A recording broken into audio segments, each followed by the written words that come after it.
Sebagai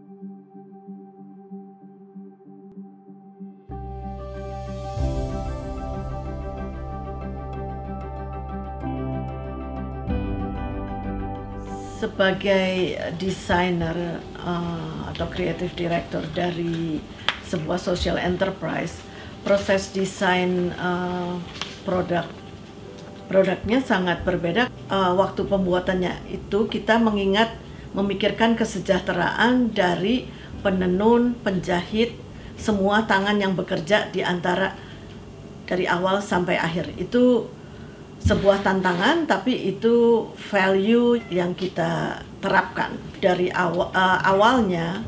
Tiap tahun tiap koleksi kita mulai dengan menetapkan koleksi warna.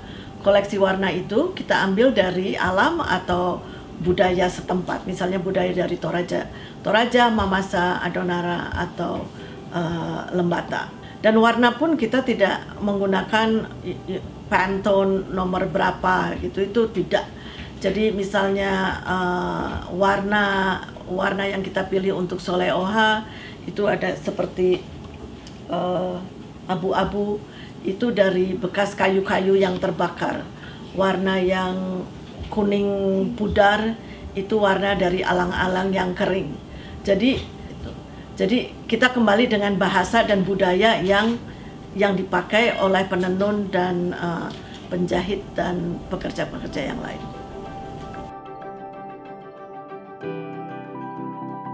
Setelah ditentukan warnanya, kita bekerja sama dengan pengusaha perempuan di Pekalongan.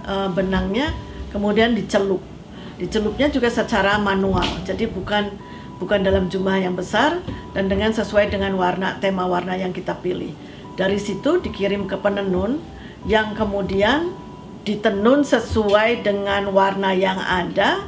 Tapi dari pihak kreatif tim, kita tidak pernah menentukan ini garisnya yang warna ini harus segini. Yang kita berikan adalah 12 warna. Terserah penenun bagaimana kombinasinya, karena mereka sendiri mempunyai formula dan standard of beauty. Jadi mereka sendiri itu juga adalah artis dan mereka itu adalah artisan. Yang agak dirubah sedikit adalah pengertian tentang warna. Karena warna yang mereka biasa pakai adalah warna-warna adat yang secara untuk fashion, global fashion itu mungkin tidak begitu laku. Jadi kita memberikan pelatihan tentang kombinasi warna, the primary color, secondary color, tertiary color, yang kita sesuaikan juga pengajarannya dengan pengertian mereka melihatnya. Setelah itu mereka menenun sendiri, yang mungkin awalnya agak tersendat karena harus menyelaraskan standar keindahan itu. Kemudian dari situ dikirim ke penjahit. Waktu sampai penjahit kita juga tanya, kalian bisanya menjahit apa? Jadi ada limitasi, ada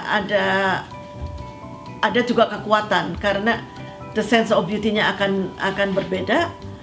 Dan dari desain sebetulnya dengan mungkin kemampuan menjahit yang terbatas, itu membuat kita harus kreatif.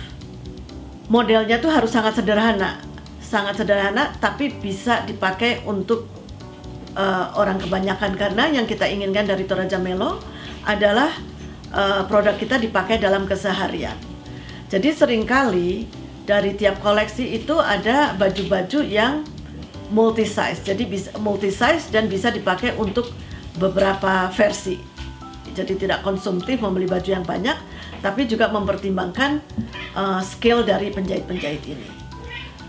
Dari situ, selama perjalanan ini bagian yang finance, marketing, administrasi itu juga sudah berjalan untuk melihat ini sampai di mana dan bagaimana prosesnya.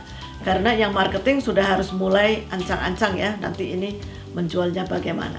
Setelah kita prototype selesai semua, biasanya kita bawa ke kantor pusat dan kita coba di antara kita gitu loh. Kita pakai dulu, baru setelah itu difinalkan.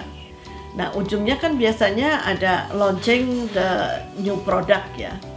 Nah, itu marketingnya udah harus lebih gencar. Nah, waktu launchingnya itu menjadi pesta bersama yang dimana semua itu berkumpul dan merayakan bersama proses yang panjang ini.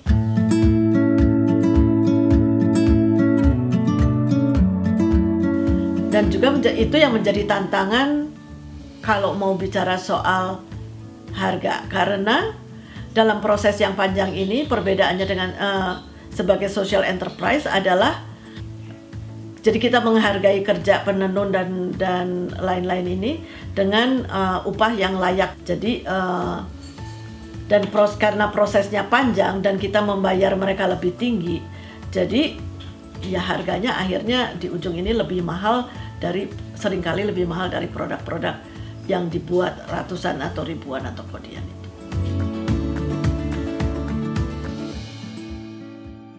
Kalau slow fashion itu pembuatannya lama, tapi juga apakah kita juga bisa lihat slow fashion itu dari juga dipakainya lama gitu loh. Jadi it's not like dipakai berapa kali dibuang, yang dipakai buang yang akhirnya menjadi limbah.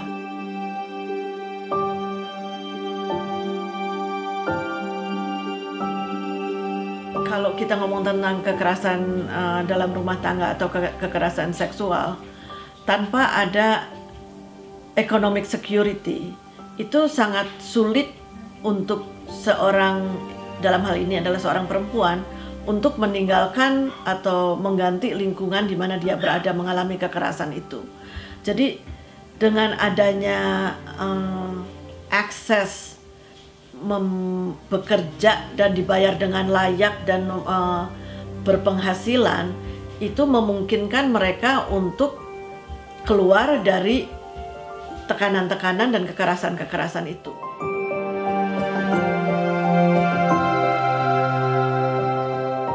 Cara pintas tuh nggak ada ya. Semua itu harus ditekuni. Relationship, kesinambungan hubungan itu harus dibina. Nggak ada jalan pintas tuh nggak ada. Jadi memang harus membuat waktu, harus diberi waktu. Kita tidak bisa datang terus merintah saya maunya begini atau begitu. Jadi memang hubungan kerjanya itu betul-betul bukan hubungan kerja saja, sudah dilandasi dengan hubungan hati lah.